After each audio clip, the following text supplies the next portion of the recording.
जय श्री कृष्णा। कैसे हैं आप लोग? फ्रेंड्स, आज की चर्चा जो होने जा रही है बेहद ही महत्वपूर्ण होने जा रही है। जैसे कि हमने लास्ट वीडियो में चर्चा की थी मंगल और शनि के समसप्तक संबंध के द्वारा उत्पन्न होने वाली विषम या सम स्थितियों के बारे में। वहीं मंगल के हमने ये भी चर्चा की थी, मंगल ने हस्त नक्षत्र में गोचर किया है। अब 13 तारीख को 2 महत्वपूर्ण परिवर्तन हुए हैं। एक तो मंगलदेव ने अपना नक्षत्र परिवर्तन किया है, दूसरा गुरुदेव ने अपना नक्षत्र परिवर्तन किया है। अब गुरुदेव की हम चर्चा करें तो देखिए मंगल के नक्षत्र में इस समय पर गुरुदेव का गोचर, हालांकि देखिए ये जो शनि और मंगल का समसप्तक योग है ये विस्फोटक योग के नाम से जाना जाता है। दो भावों में आपके ये विस्फोटक दोष बन रहा है। वहीं 3 दृष्टियाँ शनि के पास हैं, 3 दृष्टियाँ मंगल के पास हैं।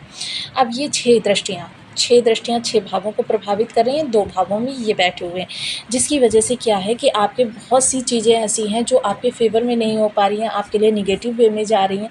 आप बहुत प्रयास कर रहे हैं चीज़ों को अपने अनुकूल करने का, या तो चीज़ें आपकी विलंबित हो रही हैं या फिर आपकी वहाँ से आशा भी टूट जा रही है। इन सब से बचाने का कार्य करेगा इस समय पर मंगल का ये जो नक्षत्र परिवर्तन हस्त नक्षत्र में गोचर हुआ है। हस्त नक्षत्र जो है वो चंद्रदेव का नक्षत्र है और चंद्रदेव को समस्त ग्रहों की माता के रूप में ज्योतिष शास्त्र के अंदर जाना जाता है। अब जब यहाँ से शांति, सौहार्द, प्रेम के द्वारा मंगल पर एक रक्षा कवच बन जाएगा तो 80% मंगल आपके लिए पॉजिटिव हो जाएंगे।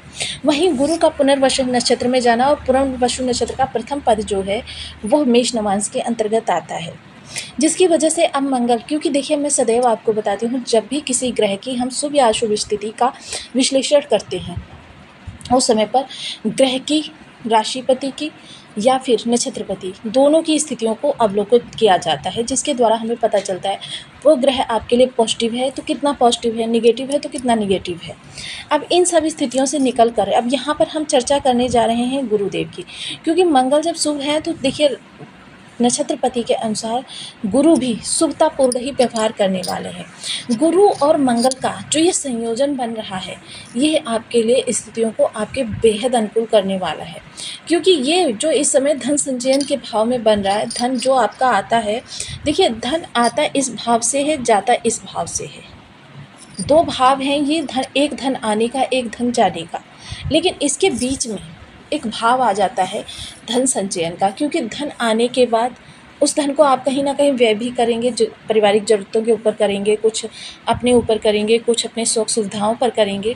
इसके अतिरिक्त जो धन बचता है वो आपका चला जाता है संचयन में। संचयन में बैठे हुए गुरुदेव, और उसी संचयन को जो है हम अपनी लग्जरियस लाइफ को बनाने में, अपने कार्य कारोबार को बढ़ाने में, अपने परिवार की इच्छाओं की पूर्ति में, मौज मस्ती में या फिर इन्वेस्टमेंट में लगाते हैं। अब यहाँ पर देखिए मंगल और शनि का समसप्तक योग जो चीज़ें विलंबित कर रहा था या आपके लिए दुस्साह बना रहा था या आपकी आस तोड़ रहा था, इन सब चीज़ों से यहाँ पर गुरुदेव किस तरीके से अब आपकी रक्षा करते हुए दिखाई देंगे, क्योंकि मंगल और गुरु का संयोजन आपके लिए चीज़ों को बहुत अच्छा करता हुआ दिखाई देगा। विशेषता सबसे पहले ये आपके अंदर कॉन्फिडेंस को जागृत करेगा, आत्मविश्वास को, और आत्मविश्वास सबसे पहली कड़ी होती है किसी कार्यों की शुरुआत करने के लिए, क्योंकि जब तक कोई भी कार्य आप मन से देखते नहीं हैं, आत्मविश्वास नहीं होता है, तो सामने रखी हुई थाली का भोजन भी आप नहीं ग्रहण करेंगे। जब आपके अंदर आत्मविश्वास होता है, आप प्रयास करते हैं, तो वो भोजन आप प्राप्त करते हैं। इसके अतिरिक्त देखिए एक निडरता की भावना कि मतलब हर कार्यों को करने के लिए जो आपके अंदर डेयरिंग पावर होनी चाहिए कि बस कुछ भी हो जाए मैं इस कार्य को करके रहूँगा, लोगों को दिखा दूँगा कि मैं ये कर सकता हूँ। इस डेयरिंग पावर की जागृति, नेतृत्व भावना, इस दौरान जो लोग सेना आदि से जुड़े हुए हैं उनके लिए ये समय काल बहुत अच्छा है, या फिर जो लोग ट्रेडिंग का वर्क करते हैं उनके लिए समय काल बहुत अच्छा है, जो लोग किसी भी प्रकार की डीलरशिप में हैं उनके लिए समय काल बहुत अच्छा है, या फिर जो लोग बहुत ज़्यादा उद्यम करते हैं, ब्रिक फील्ड से जुड़े हुए हैं, ज़मीन की खरीद फरोख्त से जुड़े हुए हैं, आजकल बहुत से लोग फ्लैट इधर उधर रेंटेड वगैरह करवाते हैं, तो उनके लिए ये समय काल बहुत अच्छा है। काफ़ी लाभ भरा समय ये रहेगा आपके लिए। और एक चीज़ और देखिए, जब मंगल, गुरु और शनि का किसी भी तरीके से संबंध बन जाता है तो व्यक्ति एक से ज़्यादा प्रॉपर्टी के योग निर्मित करता है।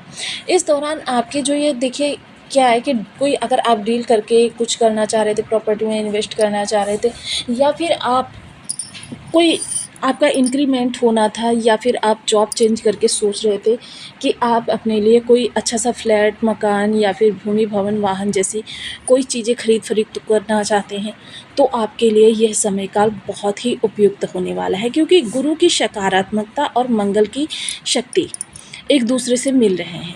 देखिए, जो ये ज्योतिष शास्त्र है, इसमें सभी ग्रहों को एक राजा, एक मंत्री, एक सेनापति इस तरीके से रखा जाता है।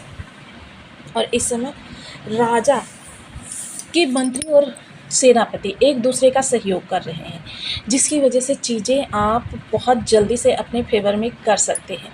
जो चीज़ें अभी तक आपको दुस्साह लग रही थी, या लग रहा था कि नहीं नहीं ये कार्य मेरे बस का नहीं है, अब वही कार्य आप करके अपने फेवर में करते हुए देखे जा सकते हैं।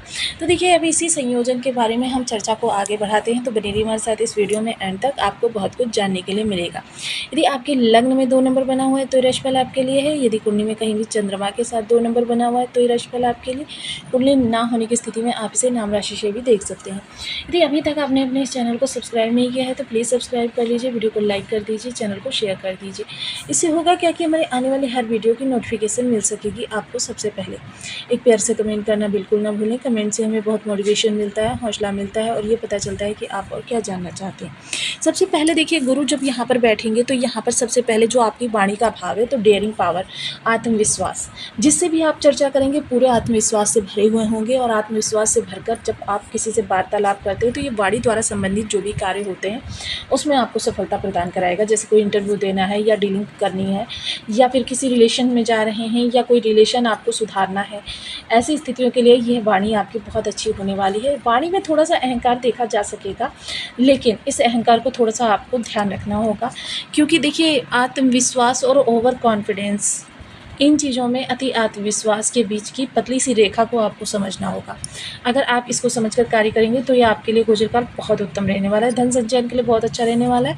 प्रॉपर्टी संबंधी कार्यों के लिए ये समय काल बहुत अच्छा रहने वाला है। गुरु की पंचम दृष्टि षष्ठ भाव पर जाएगी, तो देखिए इस समय पर शत्रुहंता, तो यहाँ पर आपके लिए निर्भीकता, डेयरिंग पावर बहुत ही मददगार सिद्ध होने वाली है। एक तो क्या होगा कि इस समय पर आप शत्रुहंता भी हैं, और इस समय आप कार्यों को जो करेंगे तो एक नए अंदाज में करेंगे, जिसकी वजह से क्या होगा कि आपके शत्रु भी दमन होंगे, और वहाँ से आपके नए रिलेशन भी निकल कर आएंगे, नई अपॉर्चुनिटी भी निकल कर आएगी, क्योंकि अपॉर्चुनिटी सदा प्रतियोगिता से या कंपिटिटिव को हराने के बाद ही निकल कर आती है।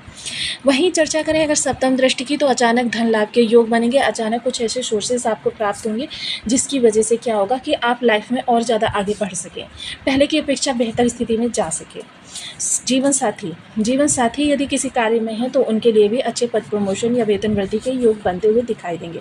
अचानक धन लाभ होगा, बेहतर होगा, आपका लाइफ का जो गोल होगा वो थोड़ा सा परिवर्तित होता हुआ दिखाई देगा। इस समय आप नई कला को सीखने के लिए भी उत्साहित हो सकते हैं। इस समय कॉन्फिडेंस और उत्साह, ये सारी चीज़ें आपके अंदर ज़बरदस्त रूप से प्रतिभावान व्यक्ति बनाने वाली हैं। आपके अंदर नई नई प्रतिभाओं का विकास होता हुआ देखा जाएगा। नवम दृष्टि के माध्यम से ये कर्म स्थान पर जाएगी, तो सबसे अच्छी, ये जो कहते हैं ना नवम दृष्टि के माध्यम से, क्योंकि नवम दृष्टि जो होती है, नवम भाव जो होता है वो भाग्य का होता है। यहाँ पर आपके भाग्य का प्रबल साथ आपके दसम हाउस को प्राप्त होगा। अब तो सबसे अच्छी बात यही होने वाली है कि जो भी चीज़ें आप काफ़ी समय से डिज़ायर्स कर रहे थे, इच्छाओं की पूर्ति करना चाह रहे थे, कि कर्म से संबंधित आपके कोई भी मंतव्य ऐसे थे जो अपूर्ण नहीं हो पा रहे थे, या आप बहुत प्रयास कर रहे थे, या तो कार्य आपके विलंब को प्राप्त हो रहे थे, या फिर कार्यों में काफ़ी मुश्किलें आ रही थी। क्योंकि मोस्टली जब शनि और मंगल का सप्तक संबंध बनता है तो चीज़ें क्या होती हैं कि आप बार बार प्रयास करते हैं, लेकिन चीज़ें जो होती है ना, सफलता तो बड़ी होती है, ऐसा नहीं कि चीज़ें सफल नहीं होती हैं, सफलता बहुत बड़ी होती है, लेकिन उसके पहले विषमता भी बहुत बड़ी होती है। जितनी बड़ी विषमता या जितने बड़े चैलेंजेस को आप पार करेंगे, उतनी ही ज़्यादा आपके लिए सफलता निकल कर आती हुई दिखाई देती है। और मोस्टली लोग क्या होते हैं, 2-4 कदम चलते हैं और 2-4 कदम चलकर ही वो हार कर बैठ जाते हैं कि भाई बस भाग्य ही खराब है, मुझसे ये कार्य नहीं होने वाला। लेकिन क्या होता है, कभी कभी गोचर में कुछ ऐसी स्थितियां बनती हैं जो विषमता के बाद ही आपके लिए सफलता उत्पन्न करती हैं। तो ये वही समय काल चल रहा है जब आपके लिए विषमता के बाद सफलता है। कभी कभी क्या होता है, 99 कदम चलने के बाद 100वां कदम हम थक हार कर छोड़ देते हैं, और 100वें कदम पर ही हमारी मंजिल होती है। ऐसी स्थिति में चीज़ें जो हैं आपको बहुत समझनी होगी, क्योंकि इस समय आपके लिए प्रयास बहुत महत्वपूर्ण है। लेकिन प्रयास को जब सकारात्मकता, क्योंकि गुरु सकारात्मक प्लैनेट है, प्रयास को जब सकारात्मकता का साथ मिलेगा तो आपकी वो भी चीज़ें होती चली जाएंगी जिन चीज़ों के लिए अभी तक आप डरते थे या एक बार प्रयास करने के बाद थक हार कर बैठ जाते थे कि भाई बस। और देखिए, जिस समय पर जो आपके अंदर कॉन्फिडेंस या कह सकते हैं दृढ़ इच्छा शक्ति आपकी इसी चीज़ को इंगित करता है कि इस समय पर आप किसी कार्य से थकेंगे नहीं, हारेंगे नहीं, बल्कि आप दोबारा दुगने उत्साह के साथ उन प्रयासों को करने में आगे बढ़ जाएंगे, जिसकी वजह से वो कार्य भी आपके सफल होते हुए दिखाई देंगे जो कार्य अभी तक आपसे दूर थे, आपको जो चीज़ें नहीं प्राप्त हो पा रही थी। क्योंकि देखिए, शनि की विलंबिता और मंगल की उत्तेजना, ये दोनों जब एक दूसरे से मिल रही थी तो उत्तेजना की को क्या होता है कि तुरंत चीज़ चाहिए, और शनि हमेशा विलंब के कारक होते हैं। शनि को धीरे धीरे चीज़ें प्राप्त करनी होती हैं, चीज़ें धीरे धीरे होनी होती हैं। मतलब जैसे कि आप सोच रहे हैं कि मेरा एक दिन में ही इतना कार्य हो जाएगा, तो वो जो कार्य आपने एक दिन में कल्पना की है वो एक दिन में ना होकर बल्कि उसमें 10 दिन का समय लग जाता है। तब आपके अंदर इरिटेशन, गुस्सा, क्रोध, अहंकार, ये सारी चीज़ें उत्पन्न होती हैं। फलतः आपकी स्थिति जो होती है एकदम क्रोध में भरे हुए होते हैं आप। ऐसी स्थिति में आपके सामने कोई अच्छी बात भी करने आ जाता है तो फिर समझ लीजिए आपके क्रोध का कोई पारावार नहीं रहता। अब देखिए, ये जो पतली सी रेखा मैंने बताई कॉन्फिडेंस और ओवर कॉन्फिडेंस के बीच में या निडरता आक्रामकता के बीच में, क्योंकि मोस्टली क्या होता है, कभी कभी जिसे हम निडरता समझते हैं वो हमें कब आक्रामक बना देती है हमें पता ही नहीं चलता है, और चीज़ें बेहतर होने की बजाय और ज़्यादा बिगड़ जाती हैं। ये जो है, इसको थोड़ा सा अपने फेवर में करने के लिए या समझने के लिए आपको ग्रहों के विशेष उपाय करने चाहिए। ग्रहों के विशेष उपाय में सबसे पहले तो देखिए बीज मंत्रों का जप होता है। मंगल के लिए ओम अंगारकाय नमः, गुरु के लिए ओम ब्रह्म बृहस्पति नमः। इन बीज मंत्रों का आप 1 माला, 2 माला, 5 माला, 7 माला, 11 माला का जप नियमित अपनी शुद्धानुसार करना प्रारंभ करें, क्योंकि मंगल देखिए सदैव अनियंत्रित ऊर्जा है। केसर का तिलक मस्तक, कंठ, जिह्वा पर करें। लाल रंग की वस्तुओं को धर्म स्थान में या फिर किसी